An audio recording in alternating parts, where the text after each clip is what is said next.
সকালও হয়ে গেল অনেক, মাঠে আবার এক্ষুনি যাচ্ছিবি।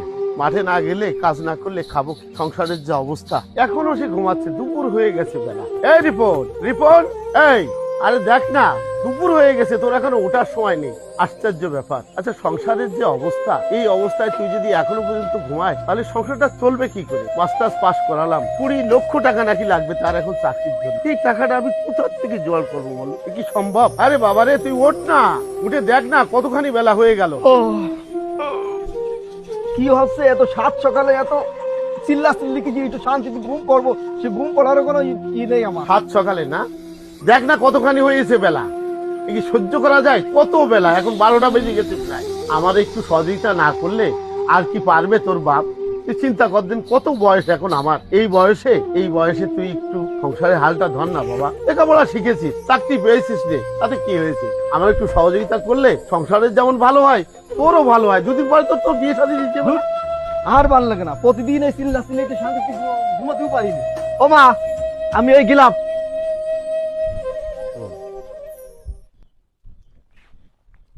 ও রিফন, কিটা? এই দাঁড়া দাঁড়া দাঁড়া, তুই তো এবার নতুন ভোটার হয়েছিস না? হ্যাঁ, নতুন ভোটার হয়েছি। ও যাই হোক, তা আমাদের প্রার্থী আছে শুনেছিস তো? রাত্রি। হ্যাঁ, এখন আমরা তো আসলে দলের প্রতিনিধি হয়েই কাজ করতেছি, ঠিক আছে? হ্যাঁ। না, আমাদের দল যদি পাস করে তাহলে অনেকগুলো প্ল্যান নিয়ে আসছে, ঠিক আছে? কি প্ল্যান? এই মনে কর যেমন প্রত্যেকটা ফ্যামিলির জন্য ফ্যামিলি কার্ড থাকবে, একটা কৃষি কার্ড থাকবে। তারপরে তুই তো মনে কর এই মাস্টার্স পাস করেছিস, চাকরি বাকরি নেই, বেকার না? হ্যাঁ, ওই বেকারদের জন্য কিন্তু অনেক সুবিধা আছে। তাদের জন্য চাকরি হওয়ার আগ পর্যন্ত একটা ভাতার ব্যবস্থা করবে। ও তাই নাকি? তা আমি তো এখনো বিয়ে করিনি, তাহলে কি শুধু আমি বেকার কার্ড পাবো? আরে কথা তো ওই জায়গায়, তা তুই বিয়ে করার পরে তোর তো কার্ড আরো একখান বেড়ে যাবে, ফ্যামিলি কার্ড। যেমন তোর আম্মার জন্য একখান ফ্যামিলি কার্ড, তোর বোর জন্য একটা ফ্যামিলি কার্ড। আচ্ছা, তোর আব্বা পাচ্ছে কৃষি কার্ড, তুই কাজ পাচ্ছিস বেকার ভাতা। কত সুবিধা বুঝতে পারছিস, আমরা আমাদের দলের থেকে দেওয়া হচ্ছে। তাই নাকি? হ্যাঁ।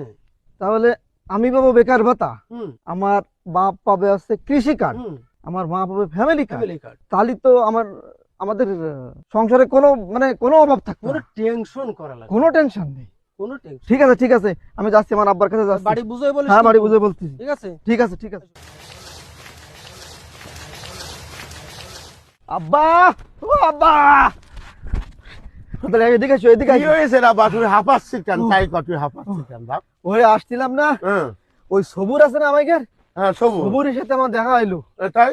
সবুর কলে কি আব্বা, সে যে কি কথা কয়েছে। কি কথা বাপ? মার নামে দেবে ফ্যামিলি কার্ড, আর আমার কাছে বিয়ে করতি। বিয়ে করতে কয়েছে। কেন কেন কেন বাজি? বিয়ে করলি আমার বোর আর একটা ফ্যামিলি কার্ড দেবে। মানে তুমি বিয়ে করলি, তোমার বোন নামে একটা দেবে ফ্যামিলি কার্ড, হ্যাঁ, তোমার নামে দেবে বেকার কার্ড, হ্যাঁ বেকার কার্ড, আমার নাম দেবে কৃষি কার্ড, আর তোমার মার নামে আবার একটা ফ্যামিলি কার্ড। তাহলে বাজি আমার কার্ড হচ্ছে কয় কার্ড? মোট আছে 1 2 3 4 ধোকা আব্বা, সব ধোকা। তুমি না এমএ পাস বাজি? হ্যাঁ, এমএ পাস। তো এমএ পাস, তোমার 20 লক্ষ টাকা দিতে পারিনি বিদায় একটা চাকরি শেখ হাসিনা সরকার দিতে পারিনি। হয়নি রে বা, হয়নি। তুমি চিন্তা করো, সে কইলো নির্বাচনের আগে 10 টাকা কেজিতে চাল খাওয়াবে, 14 টাকায় কুড়ো খাওয়াতে পারিনি। কথা কি সত্যি না? সত্যি, একবার সত্যি। সত্যি। এই যে ফ্যামিলি কার্ডটা কিভাবে, এটা কি সরকারি ভাবে দেবে না দলীয় ভাবে দেবে? তাও তো কিছু কইতেছে না। না, তাও কিছু কইতেছে না। তোমার মতো লোকে যদি তারা বুঝেই ফেলে, তাহলে সাধারণ মানুষের কথাটা চিন্তা করো তুমি। গতকাল মনিরামপুর উপজেলার যে জামাত ইসলামের আমির অধ্যাপক ফজলুল হক উনি আইছিলেন।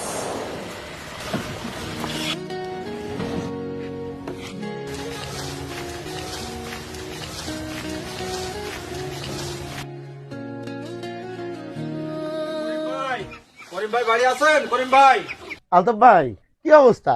অনেক সময় ধরে ডাকাডাকি করতেছেন, এনারা কারা? চাচা, এই যে অধ্যাপক ফজলুল হকের নাম শুনছেন না? হ্যাঁ হ্যাঁ, ভাইস চেয়ারম্যান ছিল। উনি তো উপজেলার ভাইস চেয়ারম্যান ছিল। এই যে অধ্যাপক ফজলুল হককে নিয়ে। আসসালামু আলাইকুম। কেমন আছেন ভাই? আলহামদুলিল্লাহ। আপনি কেমন আছেন ভাইজান? আপনি আমার বাড়িতে একটা বিরাট ব্যাপার ভাই, প্লিজ বসেন। আবু হুরায়রা, আবু হুরায়রা, এই আব্বা হ্যাঁ বাপ, ওই যে মাছ চাষা, বল চাষা, আসর চাষা আছে না, আর ওই যে আশেপাশে যে 2-5 জন লোক আছে যারা, এক ভাইরা আসছে, মেহমানরা আসছে, ওনারা একটু কথা বলবে।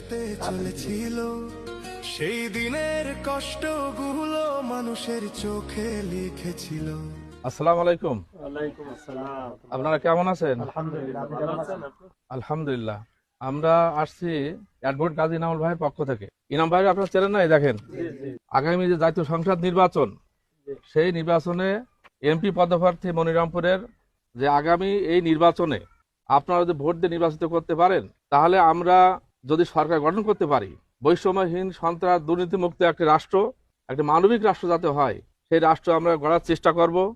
আমরা বিশেষ করে একটা জিনিস লক্ষ্য করেছি, আমাদের দেশের কৃষকরা অত্যন্ত অবহেলিত অবস্থায় আছে। আমরা যদি এই দেশে রাষ্ট্র ক্ষমতার দায়িত্ব পালন করতে পারি, তাহলে কৃষকের যে ন্যায্য অধিকার, সেই অধিকারটা আমরা প্রতিষ্ঠিত করব।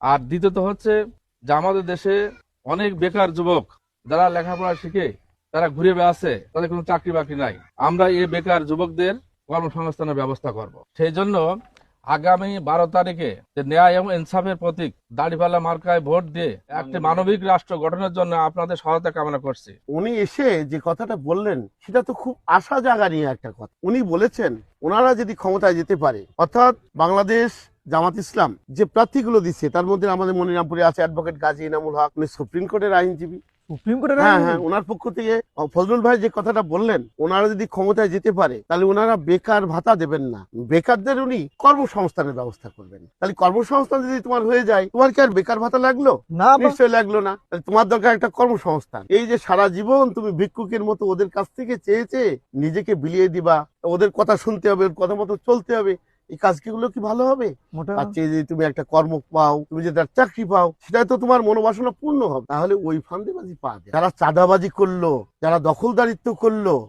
তারাও কিনা এখন আমাদের পরে বিভিন্ন স্বপ্ন দেখাচ্ছে, কার্ডের লোভ দেখাচ্ছে, ফ্যামিলি কার্ডের লোভ দেখাচ্ছে, কৃষক কার্ডের লোভ দেখাচ্ছে। এটা প্রতারণার নূতন ফাঁদ। এই ফাঁদেবাজি তুমি আমি আর পড়বো না, দেশের মানুষকে পল্টি দেওয়া যাবে। এবার আমরা ন্যায় ইনসাফের প্রতীক মনিরামপুরের অ্যাডভোকেট গাজী ইনামুল হকের দাড়িপাল্লা মার্কায় ভোট দেবে। জি জি জি, দাঁড়িপাল্লা মার্কায় ভোট দিতে হবে, কারণ এটা ন্যায় এবং ইনসাফের প্রতীক।